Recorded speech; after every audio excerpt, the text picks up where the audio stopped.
Hi guys, okay, it's time for writing. Hopefully you're all seated quietly at the carpet in your writing spots. Today we're going to talk about ending stories.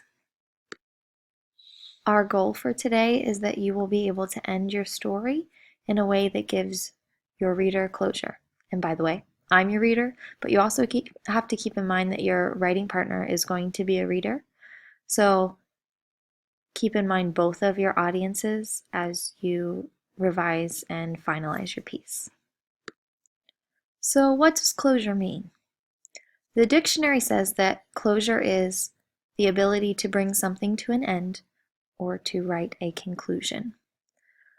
Closure is when you feel like something was finished properly. You don't feel like there's any unanswered questions or you're left hanging off of a cliff. I know many of us as readers get frustrated with authors that don't tie up loose ends.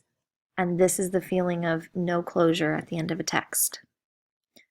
Throughout this unit, we've looked at a story about burying Luca. And we know that it's really about how bad my friend felt when she wasn't nice to Luca earlier in the story, and how important it was to have her sister there to help. So let's read the excerpt that starts to show us the end of her story. Later, I took off my warm jacket and wrapped his stiffening body in it, and together my sister and I carried him back across the field that he had run through so joyfully that morning. I stopped near one of the big rocks that Luca and I had often sat on. My sister looked at me in confusion. Here, I told her simply, gesturing to the ground beside the rocks. She didn't ask me any questions, just nodded and mumbled, I'll get the shovel. As we walked off, my mind drifted back to the first time we'd seen Luca, at the shelter. How he'd push his wet nose through that cage into my small hand. Still too little for sentences then, I just smiled and said, Doggy? It was my sister who'd called out, Hey Dad, we found the one. The sound of shoveling snapped me out of my thoughts. My sister was bent over the spot I'd indicated, digging a hole. I reached out and hugged her from behind. I could feel her body shake. Thanks, I mumbled into her ear as we both cried. It's obvious that this writer has a lot of great things happening in this piece of the text, but there is a slight issue with her ending. It feels like her story just drops off a cliff. There isn't any closure.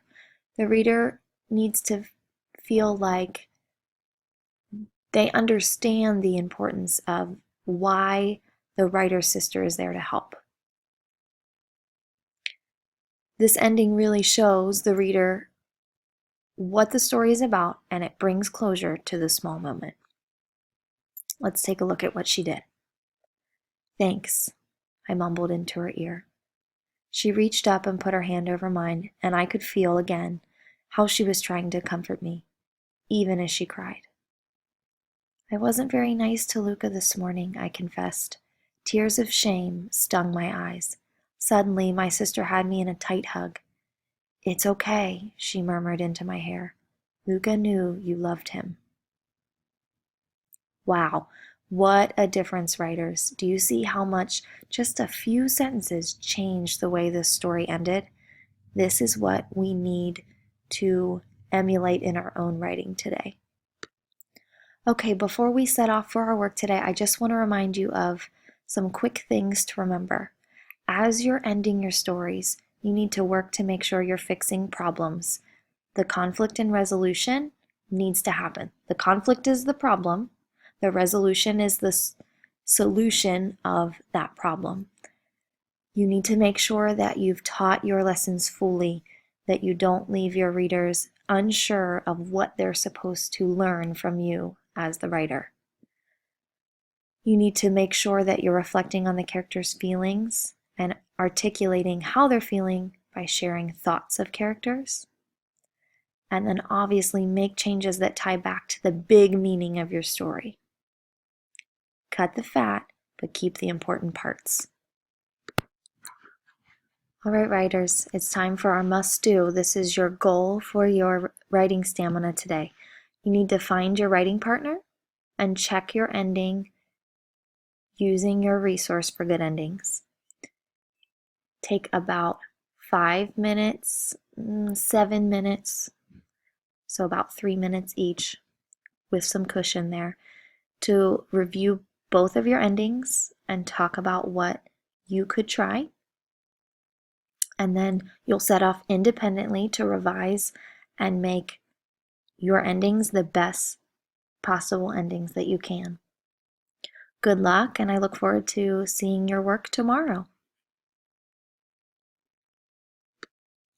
A quick reminder before I send you off to your work: please stay quiet and stay focused. This is writing time. We need to be cognizant of each other and make sure that we are being respectful of each other's writing time. We're so close to the end of our unit and we need to be working as diligently as possible.